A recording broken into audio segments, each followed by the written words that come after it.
Hi, this is Dr. Fox, and let's talk about leukocytes, or white blood cells.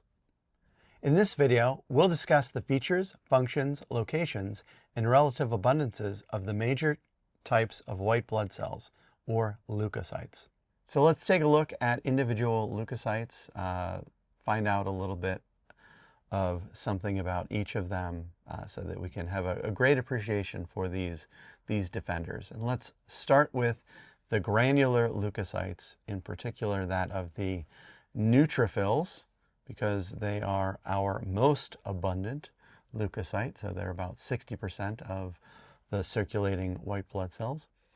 Neutrophils are known as polymorphonuclear leukocytes, or just polys for short, among clinicians. They have a very distinctive appearance.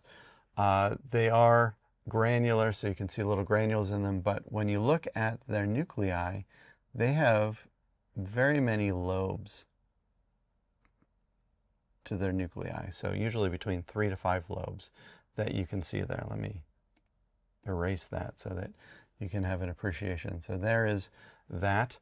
A lot of these cells are named for how they absorb stain. So hematoxylin and eosin, or H&E staining, will differentially be absorbed by cytoplasm and the genome. Neutrophils are rather neutral. They neither absorb nor reject acidic or basic stains, so they come off as moderately pink. So we call them neutrophils because of how they absorb stain. They don't live for a long period of time. In fact, their lifespan is typically measured in days, so less than a week. Leukocytes are phagocytic and chemotaxic, so they exist very briefly in the blood where they move to. So they chemotax and then they emigrate into the tissues where they can become phagocytic.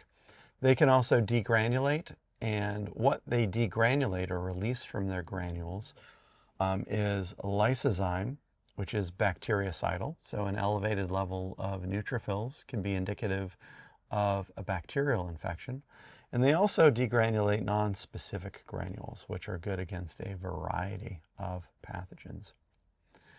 If you've ever had an infection where there's been a little bit of purulent drainage or pus, like if you've squeezed that out of your skin, that contains a lot of dead bacteria, dead cells. The majority of that happens to be dead neutrophils. So you can thank a neutrophil for causing that. Now let's take a look at eosinophils. Eosinophils are really good at absorbing eosin stain. So that's how they get their name.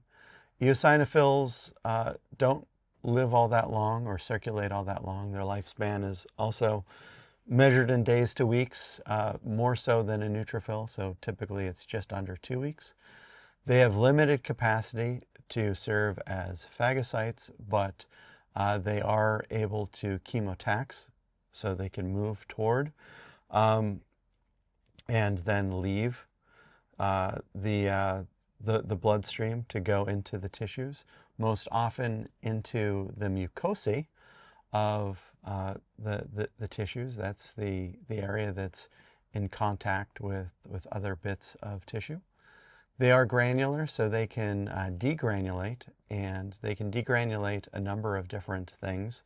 So leukotrienes is one of the major things that an eosinophil can degranulate, and these tend to exacerbate allergies, so they enhance inflammation and make allergic reactions worse. They can also secrete histaminidase. Histaminidase is an enzyme that cleaves histamine, and so this can slow allergic responses. So eosinophils do a little bit of both. And in addition to that, they secrete something known as major basic protein, which is very good at killing endoparasites, especially things like schistosomes. So eosinophils, when elevated, their levels might be indicative of schistosomiasis infection. They aren't very common within the blood. They're about 3% of the white blood cells, so they're a little more common than basophils, for instance.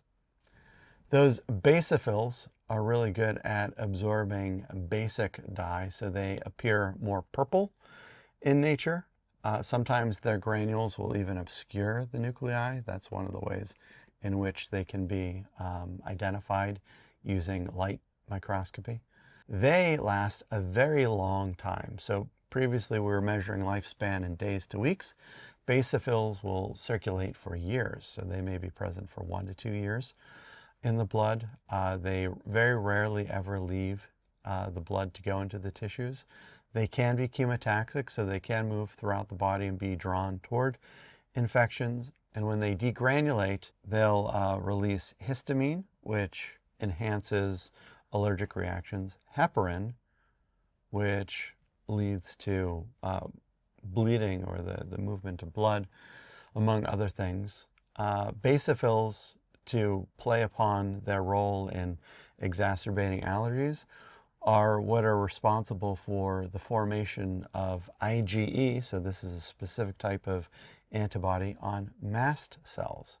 So mast cells are found in tissues and they can release histamine and other things, and this is part of the process of anaphylaxis. So if someone has a particular sensitivity or an allergy to something, especially a food allergy, and they eat it and they encounter it, well, those IgE antibodies are primed to recognize it, and that can lead to anaphylaxis by mast cells dumping their histamine as well as having all of that IgE antibodies. As such, their role really is to amplify allergic responses. They're also very good at helping to battle ectoparasites. So an elevated level of basophils might indicate either an allergic response or an infestation of ectoparasites like ticks or fleas or things like that. These are very infrequent throughout the blood. They're the least frequent, accounting for less than or fewer than 1% of all of the circulating white blood cells. Then we have the agranular leukocytes, or we'll start with the monocytes. Monocytes have very short lifespans in the blood, typically fewer than 3 days, but they move outside of the blood where they can live for weeks, up to months even, where they can become one of two types of cells, either macrophages. Macrophages might either be fixed, so they can stay in the location, one location in the tissues, or wandering. They can move about various tissues as they go and live for months and months. Macrophages are very good at phagocytosis, so they engulf things and destroy it. Engulf and destroy. Some macrophages, or some monocytes, may become specialized types of macrophages known as dendritic cells because they have lots of little extensions or tree-like appendages.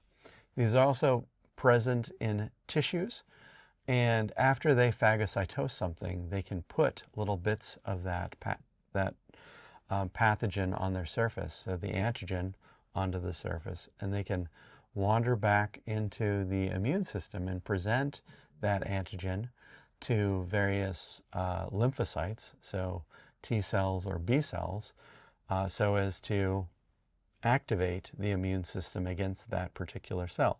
So that's why we reference dendritic cells as antigen presenting cells, or APCs for short, owing to their help of the immune system.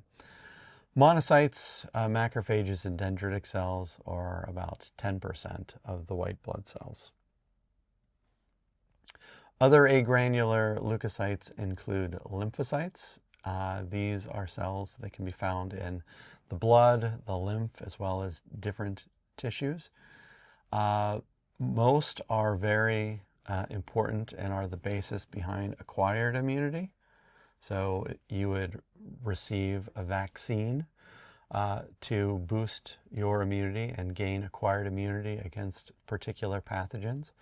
Acquired immunity comes in two varieties. There's cell-mediated acquired immunity, which is complements of T cell action, specifically cytotoxic T cell action. But there's also antibody mediated immunity that comes from plasma cells, which are from B cells. And both the activation of T cells and B cells requires helper T cells in order for them to gain experience to that antigen. There are also other specialized T cells called T suppressor cells or T regulatory cells that help prevent against the recognition of self. So they help to prevent against autoimmunity. Other types of lymphocytes that aren't involved in acquired immunity are natural killer cells. Natural killer cells function much the same way that cytotoxic T cells function, but without previous experience to a pathogen. They can just destroy it. Now, lymphocytes are never phagocytic, so they don't engulf anything. They either destroy it through cell-mediated immunity or antibody-mediated immunity. Small lymphocytes, which are most of circulating lymphocytes, are inactive. Large lymphocytes, which are about 10% of circulating lymphocytes, are activated lymphocytes. And when you get higher rates of large lymphocytes, that's indicative of some immune response. In total, lymphocytes are pretty abundant. Next to neutrophils, they're the most abundant in that they account for 1/4 or 25% of all white blood cells. Now, just as we can have a complete blood count, we can have a measure of hematocrit, we can also have a differential white blood count.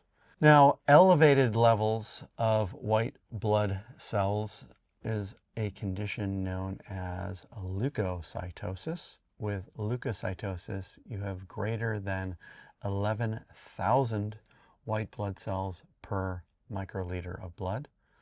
On the opposite side of the spectrum, you can have leukopenia, which means you can have fewer white blood cells, a low level of white blood cells. This would be lower than 4,000 white blood cells per microliter of blood. Now, you can apply this terminology, cytosis and penia, to any particular type of white blood cell.